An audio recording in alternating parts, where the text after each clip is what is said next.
Aksi presisi tinggi diperlihatkan seorang penembak jitu dari Tentara Garda ke-51 Angkatan Darat Gabungan Wilayah Selatan Rusia. Ia berhasil menjatuhkan sebuah heksakopter milik Angkatan Bersenjata Ukraina dengan tembakan tepat sasaran di arah Krasnomersk. Menurut laporan militer Rusia, sang penembak jitu telah mengatur penyergapan khusus setelah mendeteksi pergerakan drone musuh di langit wilayah tersebut.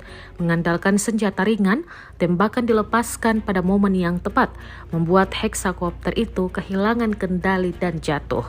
Rekaman aksi ini diunggah di kanal Telegram Selasa 12 Agustus 2025 dan langsung menarik perhatian warganet.